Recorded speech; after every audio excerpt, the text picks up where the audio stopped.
दोस्तों, एक बार फिर से आपका स्वागत है हमारे चैनल पर। तो चलिए दोस्तों, कहानी को शुरू करते हैं। गांव के एक छोटे से घर में सौम्या अपने माता पिता के साथ रहती थी।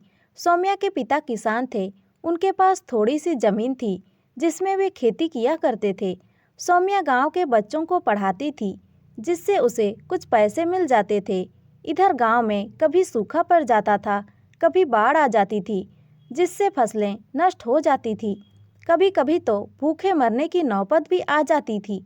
ऐसे में सौम्या अपने परिवार को लेकर बहुत परेशान रहती थी। इधर उसके माता पिता उसकी शादी को लेकर बहुत परेशान रहते थे। सौम्या की एक सहेली थी, सुनीता। वह अच्छे संपन्न परिवार से थी। उसके पिता ने उसे पढ़ने के लिए शहर भेज दिया। एक बार सुनीता छुट्टियों में गांव आई। सौम्या, तू इतनी परेशानी उठा रही है, तू मेरे साथ शहर चल। वहाँ तुझे मैं नौकरी दिलवा दूंगी। मज़े से रहना, घर भी पैसे भेज देना। सौम्या ने ध्यान से उसकी बात सुनी। बात उसे समझ आ रही थी। वैसे भी वह दिन रात परेशान रहती थी कि अपने परिवार की मदद कैसे करे। सौम्या बोली, ठीक है, मैं अपने पिताजी से बात करके देखती हूँ। इस पर सुनीता ने कहा, अरे तू चिंता मत कर, मैं अपने पापा से कह दूंगी, वो चाचा से बात कर लेंगे।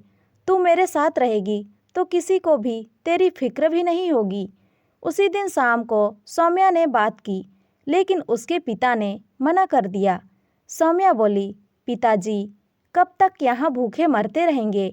यहाँ कुछ नहीं रखा है, मुझे जाने दीजिए। अगर अच्छी सी नौकरी लग गई तो मैं आपको भी बुला लूँगी।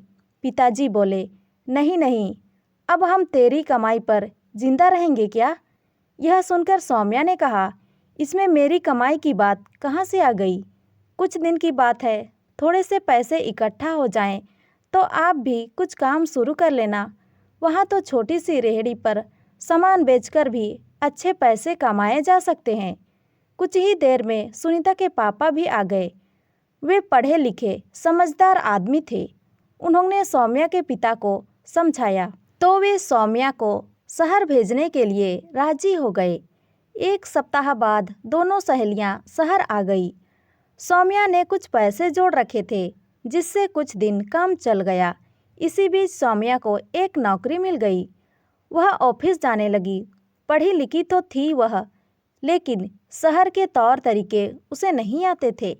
इसीलिए वह हमेशा चुपचाप अपने काम में लगी रहती थी। सौम्या का ऑफिस घर से बहुत दूर था। बस से जाने आने में उसे 2 घंटे लग जाते थे। शाम को ऑफिस से निकलकर घर आते आते उसे रात हो जाती थी।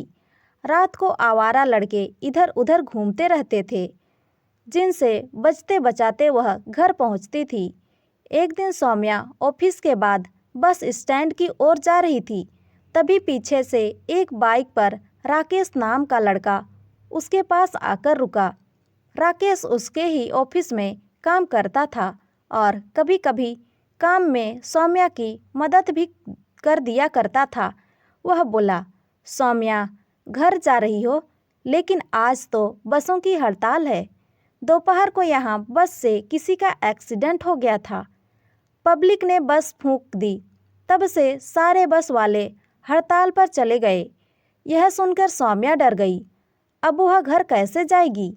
वह इधर उधर ऑटो ढूंढने लगी, लेकिन जो भी ऑटो आ रहा था वह पहले से भरा हुआ था।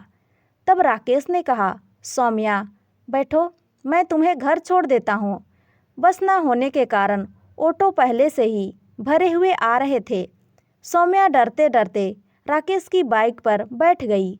कुछ ही देर में दोनों घर पहुँच गए। सौम्या ने राकेश से कहा, आपका बहुत बहुत धन्यवाद। आज आप नहीं होते तो पता नहीं क्या होता। राकेश बोला, मैं यहाँ पास में ही रहता हूँ और रोज़ इसी रास्ते से जाता हूँ। अगर तुम्हें बुरा ना लगे तो मेरे साथ चलना। जाना तो हमें एक ही जगह पर है, फिर बसों में धक्के खाने का क्या फ़ायदा? सौम्या झेपते हुए बोली, नहीं, आप क्यों परेशान हो रहे हैं? मैं चली जाऊँगी। राकेश ने मुस्कुराते हुए कहा, अच्छा बाबा, तुम्हारा आत्मसम्मान आड़े आ रहा है तो कभी कभी बाइक में पेट्रोल भरवा देना। या कभी कभी चाय पिला देना। फिर उसने सीरियस होते हुए कहा, देखो, सुबह की तो कोई बात नहीं, लेकिन रात को यहाँ गुंडागर्दी शुरू हो जाती है। अनजान शहर है, तुम अकेली हो, अपनी सेफ्टी के बारे में सोचो। सौम्या हाँ कर देती है और मुड़कर अपने फ्लैट की ओर चल देती है। रात को सौम्या सुनीता को सारी बातें बताती है तो सुनीता कहती है, सौम्या, अपनी गांव की सोच से बाहर निकलकर दुनिया देख। अच्छा खासा दोस्त मिल रहा है। शहरों में यह सब आम बात है, यहाँ कोई टोकने थोड़ी आ रहा है। दोस्तों, कहानी का अगला भाग जानने के लिए हमारे साथ जुड़े रहिए और हमारे चैनल को लाइक, शेयर और सब्सक्राइब जरूर करिए। धन्यवाद।